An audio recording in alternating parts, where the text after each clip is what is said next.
안녕하세요. 졸렬한 남편과 이혼을 결심한 30대 여성입니다. 너무 열받아서 어디서부터 어떻게 써야 할지도 모르겠는데 솔직히 돈이 많다는 소리나 들었지. 저는 딱히 득본 것도 없거든요. 그런데 저더러 재산 물려받을 거면 자기 식구들한테 납작 엎드려서 살라는 식으로 나오는 거예요. 어이가 없어서 나 그 정도로 궁하지 않다고 됐다고 너 없이도 잘 살 수 있다고 남편 차버리려고요. 남편과는 결혼정보회사를 통해서 만났습니다. 당시 제 나이는 32로 결혼 시장에서 그렇게 많은 편은 아니었지만 만남과 헤어짐을 반복하는 지인들을 보고 있자니 시간 낭비도 저런 시간 낭비가 있나 싶대요. 그렇다고 제가 결혼 생각이 없던 것은 아니었기에 지인의 추천으로 결혼정보회사에 등록을 했습니다. 그리고 그쪽에서 여러 남자를 소개해줬는데 생각처럼 쉽게 인연이 닿지는 않더라고요. 그러다 정말 마지막이다 하고 나간 자리에서 만난 사람이 이번에 이혼을 하게 된 남편이었네요. 아무래도 결혼정보회사를 중간에 끼고 한 만남이다 보니 남편의 조건에 대해선 이미 어느 정도 들은 바가 있었어요. 만남을 주선한 플래너 말로는 남편 자체는 중견기업에 다니는 평범한 회사원이지만 그 어머니가 어마어마한 현찰부자라는 거예요. 그런데 그에 비하면 저희 친정은 평범한 수준이었습니다.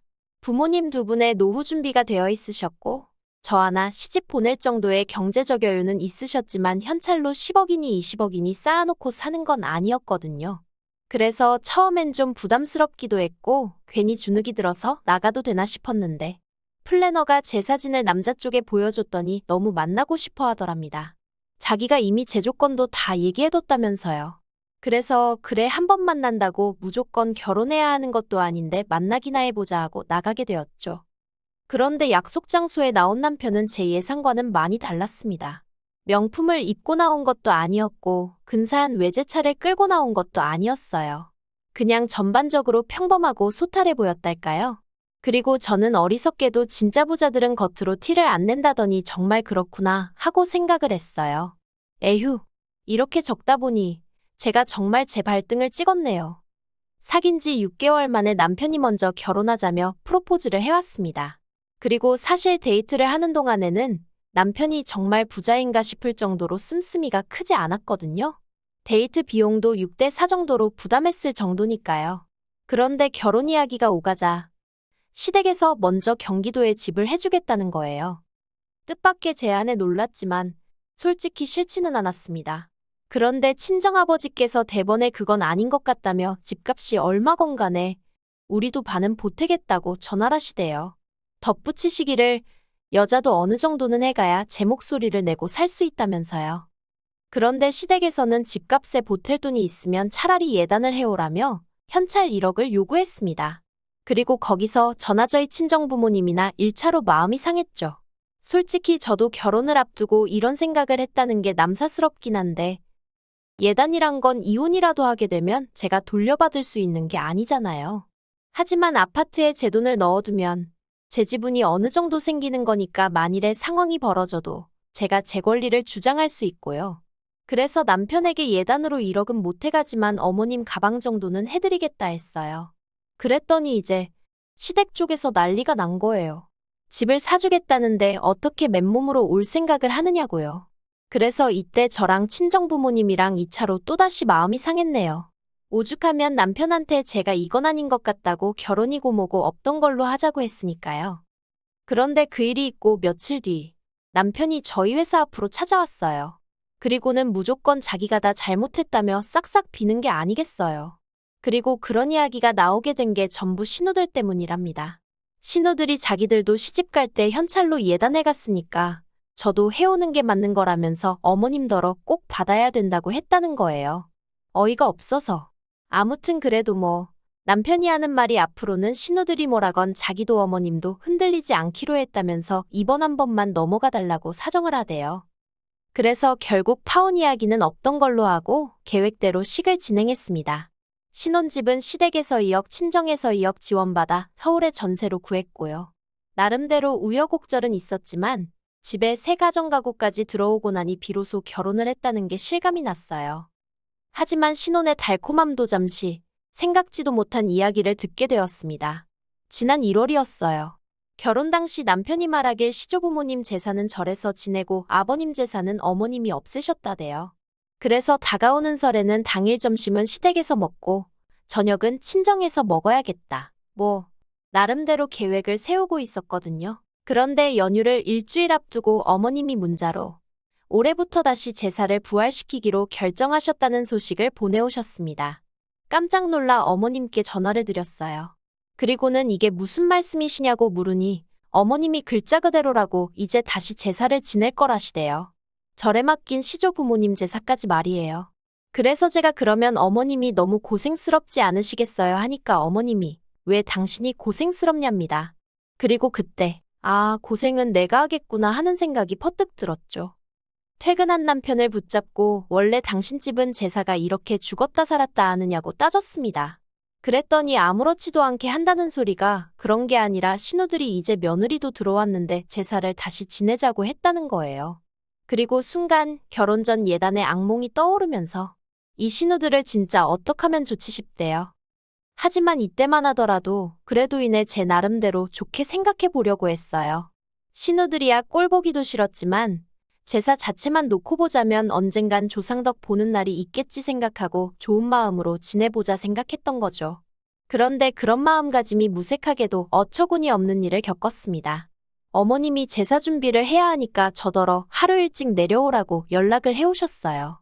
그래서 전날까지 야근하고 너무 피곤했지만 이튿날 이른 아침 바로 어머님 댁으로 향했죠. 그런데 어머님 댁에는 황당하리만치 아무것도 준비되어 있는 게 없었습니다. 하다못해 저는 어머님이 장은 봐놓으셨겠지 했는데 오히려 어머님이 저한테 빈손으로 몸뚱이만 덜렁덜렁 왔냐 하시는 거예요. 갑자기 생각지도 못한 제사 준비도 짜증이었는데 도착하기가 무섭게 싫은 소리를 들으니 저도 사람인데 기분이 좋을 리 있었겠어요?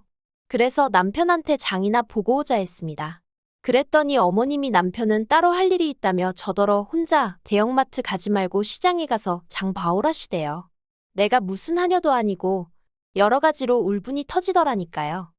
그런데 저를 더 열받게 한 건 힘들게 시장을 보고 집에 돌아오니 따로 할 일이 있다던 남편이 보란듯이 거실 소파에 누워서 자고 있던 거예요. 그 꼴을 보고 순간 욱해서 남편을 깨우려니까 어머님이 운전하고 오느라 얼마나 힘들었겠냐며 저더러 깨우지 말랍니다. 그리고는 저더러 저는 당신과 따로 할 일이 있다며 따라오라더니 부엌으로 향하시대요. 그리고 그때부터 어머님이 시키는 온갖 제사 음식을 만들어야만 했습니다. 솔직히 그동안 저 먹을 간단한 음식 정도나 해봤지 전이고 나물이고 해본 적도 없었는데 말이에요. 그리고 명절 당일날 어머님과 남편이 제사를 지낸다고 설치는 동안 저는 결국 몸살이 나서 쓰러지고 말았습니다. 그런데 어머님은 괜찮냐고 한번 묻지도 않으시고 오히려 저더러 도움이 안 된다면서 면박만 주시대요. 제사상에 올라간 음식 중 제 손을 안 거친 음식은 하나도 없었는데 말이죠. 정말 너무 서러워서 결국 어머님 눈을 피해 남편한테 친정엔 언제 가냐고 물었어요. 그랬더니 남편이 신우들이 온다고 했다며 신우들은 보고 가야 된다는데. 아니, 내가 이렇게 아프다는데 무슨 신우들까지 보고 가라는 건지 진짜 열불이 나더라고요. 그래서 남편더러 그러면 당신은 여기 있다가 신우들 보고 오라고. 나는 먼저 친정에 가겠다고 했습니다. 그랬더니 남편이 저더러 그렇게 먼저 가버리면 신우들이 좋다고 하겠냐는 거예요. 그러면서 신우들하고 좀 친해지려면 언니하고 살갑게 달라붙고 아양도 떨고 해야 할 거 아니냐고요. 어이가 없어서 뭘 그렇게까지 하라는 거냐고 짜증을 냈어요. 그리고는 신우들이 날 어떻게 생각하건 간에 난 지금 정신이 하나도 없으니 그냥 친정에 가야겠다고 했습니다. 그리고는 바로 콜택시 불렀죠. 그리고 그날 일로 결국 남편 말에 의하면 제가 제대로 신우들 눈밖에 났다고 하대요. 그러면서 신우들하고 사이 틀어져서 저한테 좋을 게 뭐가 있겠냐며 제발 잘 좀 해보라는 거예요. 신우들은 나한테 잘하는 게 쥐뿔도 없는데 왜 나만 맨날 신우들 기분을 살피라는 건지 너무 짜증이 났어요. 그래서 남편더러 세상에 어떤 인간관계가 한 사람만 잘하게 되어 있냐고 따졌습니다. 나는 신우들이 좋아서 아무 말도 안 하고 있는 줄 아냐고. 당신 누나들도 나한테 벌써 투아웃 쓰리아웃이지만 그냥 내가 참는 거라고요. 그랬더니 남편이 신우들이 저한테 잘 보여서 덕볼 게 뭐가 있냐입니다. 신우들이 저한테 아쉬울 게 뭐가 있겠냐고요. 어이가 없었죠. 그런 논리라면 저도 신우들한테 아쉬운 게 하나도 없었으니까요. 그러다 결국 기어이 사단이 나고 말았습니다. 엊그제가 아버님 제사였는데 어머님께서 저더러 이번 아버님 제사 때는 신혼의 내외뿐만 아니라 시조카들도 온다며 저더러 음식을 넉넉히 하라시대요. 그리고 제 기억 속 시조카들은 애들이 어리긴 했어도 먹성이 웬만한 성인 뺨치는 수준이었거든요. 게다가 둘째 신우는 입이 어찌나 까탈스러운지 저희 결혼할 때도 예식장 음식을 먹으면서도 이건 짜고 저건 달고 어쩌고 저쩌고 오죽하면 그 좋은 날 너는 집에 가서 해먹어 그 소리가 목구멍 밖으로 나오려고 하더라니까요.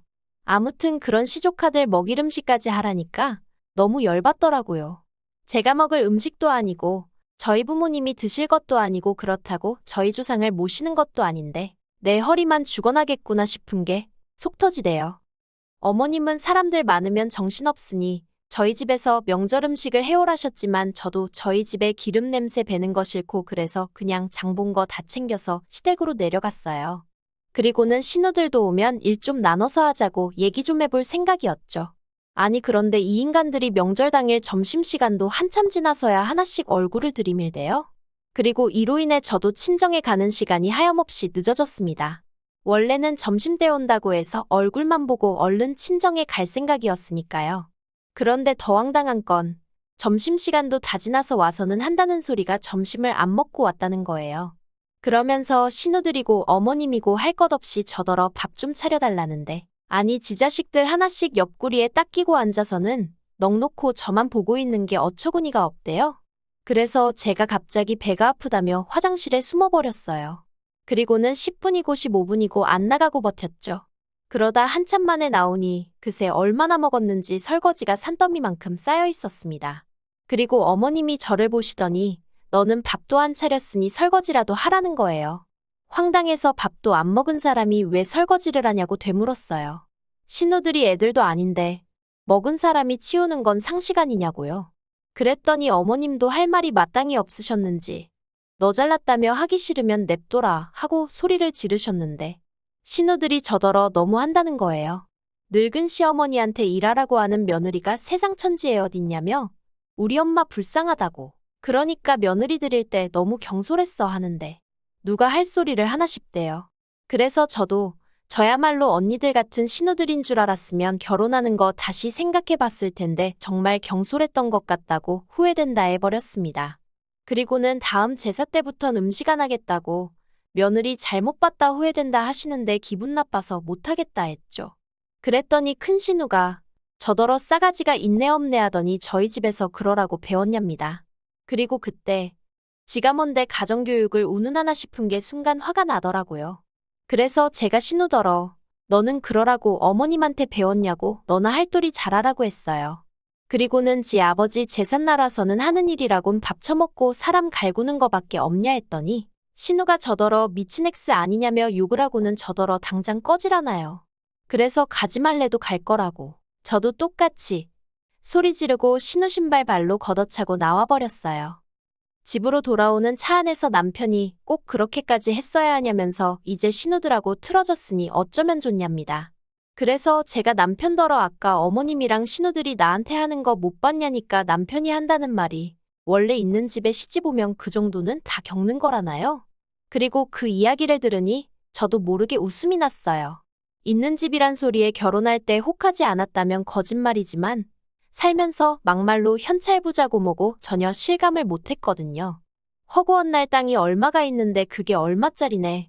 천년만년 돼 보이는 낡아 빠진 옷으로 이게 그 당시에 얼마를 주고 산 옷이네. 그래서 제가 남편더러 당신이 정말 돈이 많은지 어쩐지 내가 알게 뭐냐고 해버렸어요. 막말로 내 마음대로 쓸 수 있는 돈이냐곤 돈 100만 원도 없는데 있는 집 며느리 같은 소리 한다고. 그리고 나도 시집 올 때 당신만큼 해왔다고 쏘아붙였죠. 그랬더니 남편이 말 그렇게 하지 말라면서 자꾸 그러면 나중에 재산 물려받을 때 저는 하나도 못 주게 할 거래요. 황당해서 어차피 어머님 재산이 당신한테 나가지 나한테 오는 줄 아냐고 협박할 걸 협박하라 했습니다. 그리고 나도 친정 부모님 재산 받으면 내 한 몸 건사하고 사는 데는 아무 지장 없으니 걱정 말라고요. 그리고 이튿날 날이 밝기가 무섭게 저는 제 짐 챙겨서 친정으로 향했습니다. 밤새 내내 생각해봤지만 벌써부터 돈 몇 푼 가지고 생색내는 인간하고는 도저히 못 살겠더라고요. 줏대 없는 어머님도 버겁고 개념 없는 신우들 상대하기도 짜증나는 판국에 남편 하나라도 멀쩡하면 그럭저럭 살 텐데 그마저도 안 되니?